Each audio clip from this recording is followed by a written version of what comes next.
Oui, salut, donc comme promis, je vous fais le petit tuto sur Warcraft Log. Je vais vous montrer comment le télécharger, faire joindre une guilde pour pouvoir upload les logs au nom de la guilde. Ensuite, comment enregistrer le log d'une soirée qui se fait en deux temps. Et à la fin, je vous montrerai comment envoyer les logs et les analyser pour voir un petit peu le résultat de votre soirée. Donc, tout d'abord, pour télécharger Warcraft Log, vous allez directement sur leur site. Je vous mettrai un lien sur le post. Vous faites installer le client. Et une fois que c'est fait, vous l'installez et puis ensuite vous créez un compte. Donc moi vu que j'ai déjà un compte et que j'ai déjà rejoint une guilde, je vais essayer, je ne suis pas sûr d'y arriver. Donc là vous, votre onglet sera vide. Je vous explique un petit peu. Donc moi la Free Atlas c'est pour envoyer les logs de la guilde. Les deux guildes là c'est des anciennes guildes à moi donc je m'en sers plus. Et on va voir Digan, c'est quand je fais des logs, quand je fais des groupes en PU, je peux envoyer les logs pour me comparer aux autres hunt ou autre chose. Donc là on a créé, c'est pour créer une guilde, mais vu que la guilde est déjà créée, je pense qu'il faut plutôt cliquer sur joindre. On fait joindre.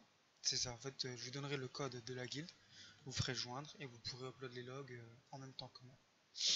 Et une fois, je vous montrerai après comment différencier vos logs de mes logs. Donc voilà, une fois le petit logiciel installé, qui est très simple, vous allez arriver sur ce petit panel. Donc moi, vu que j'ai déjà mon compte, je me connecte. Et là, on a trois options. Upload log, c'est pour envoyer vos données à la fin de la soirée. Live log, c'est pour les entrées en live. Alors je vous le déconseille parce que ça fait vraiment ramer le PC. Vous allez vous choper une latence monumentale vu que c'est du direct. Et split, aucune idée. Donc voilà, donc moi je veux vous montrer vite fait, je vous donnerai la petite macro avec pour enregistrer les logs. Donc j'ai une macro qui est ici, combat. Je vous donnerai. Donc en fait au début de soirée vous arrivez, vous cliquez une fois dessus. Vous voyez en bas dans ma zone de texte ici, on peut voir comment enregistrer dans log, blablabla. Et à la fin de votre soirée, dès que c'est fini, vous recliquez une deuxième fois, ça marque enregistrement combat coupé. À quoi ça nous sert? Une fois que vos enregistrements sont terminés, vous faites upload log. Là, vous donnez la direction du fichier. Bon, en théorie, c'est le truc par défaut. Là, vous choisissez pour qui vous les envoyez, ou pour la guilde, ou pour vous-même, avec le serveur EU. Moi, je vais les prendre pour moi, vu qu'elles sont déjà au nom de la guilde. Là, privé ou non privé. Privé, voilà, personne ne pourra les voir à part vous et les personnes qui ont le lien. Et pour quand c'est pas privé, c'est directement public. Donc je fais go. Vous voyez, c'est assez rapide. Je ne sais plus c'est quelle soirée c'est log.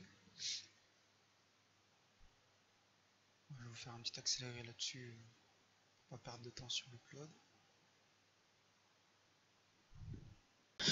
Et donc nous y voilà, les logs sont envoyés sur le serveur.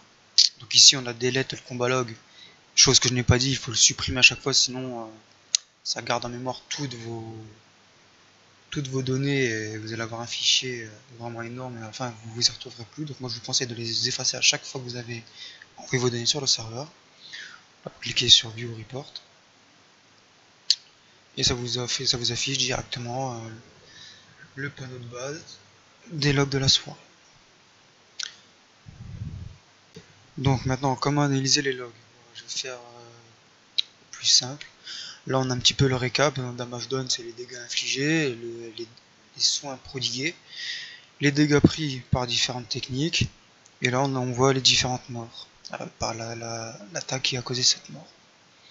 Donc si on veut analyser, je sais pas, par exemple, on va dire les dégâts infligés. Clique sur Damage done.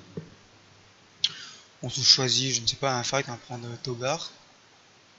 Ici, si jamais on a des wipes, on peut voir wipe 1, wipe 2 ou le normal kill. On prend le normal kill.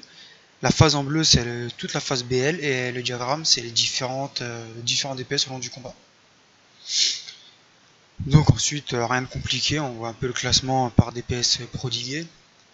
Donc là, on a DPS A, c'est le DPS absolu, c'est le DPS que vous auriez fait si vous auriez été actif à 100%. Ça arrive de temps en temps, mais ça sert à d'être actif à 100%. On est vraiment actif, voilà, autour de 99%, 98%. Vraiment, on va dire un combat vraiment loupé, c'est quand on est autour de 80-85, c'est qu'il y a vraiment eu des phases mortes. Et ensuite, on a le DPS E, c'est le DPS effectif, c'est le DPS que vous avez vraiment effectué tout au long du fight. Je vous montrerai un petit peu comment activer les combats un peu plus amples, ce qui nous permettra de voir l'e-level de chaque joueur selon le fight. Donc, si jamais une personne d'un combat à l'autre a gagné une pièce, son e-level sera modifié s'il a été changé. Voilà, les soins fonctionnent de la même façon. La phase de BL, les soins prodigués.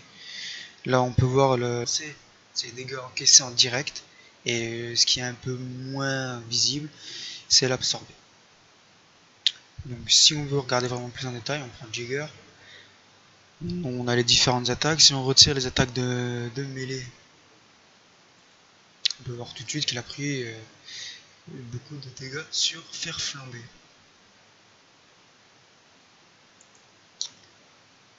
Donc ensuite on peut voir le nombre de coups qu'il a été pris, le dégât moyen encaissé, et le pourcentage de loupé par exemple.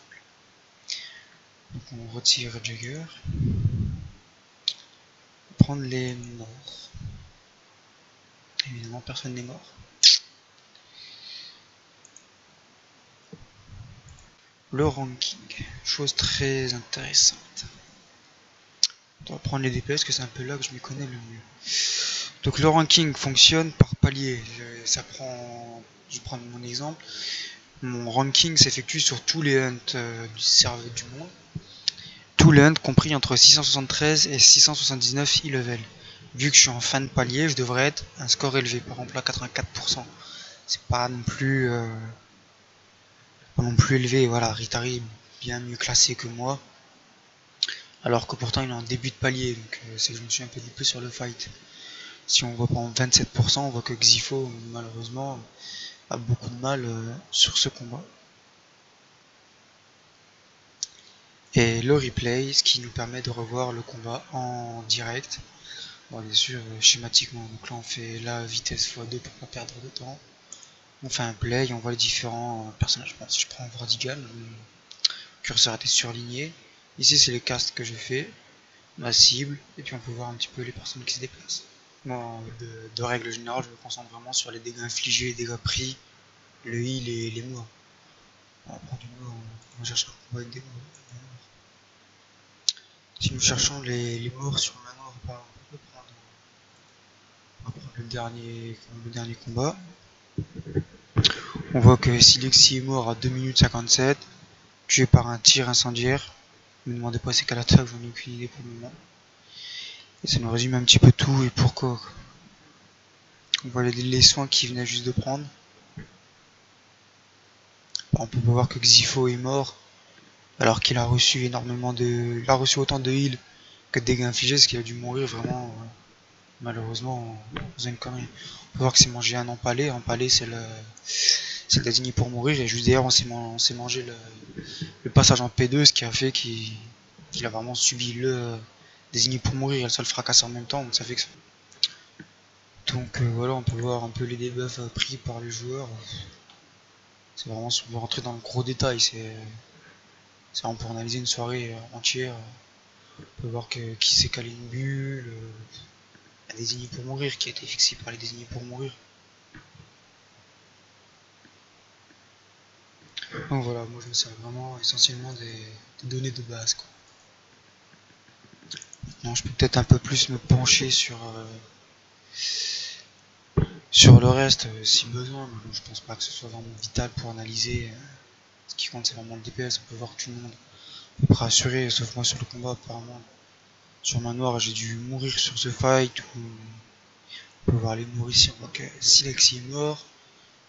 Ensuite Cop qui est mort, là on a un Rez et c'est Jagger qui a Rez Silexi. Ensuite on peut voir que Xifo est mort et c'est utilisé réincarnation juste derrière, enfin, ainsi de suite. Donc voilà, je pense que ce petit tuto vous a aidé, j'espère du moins.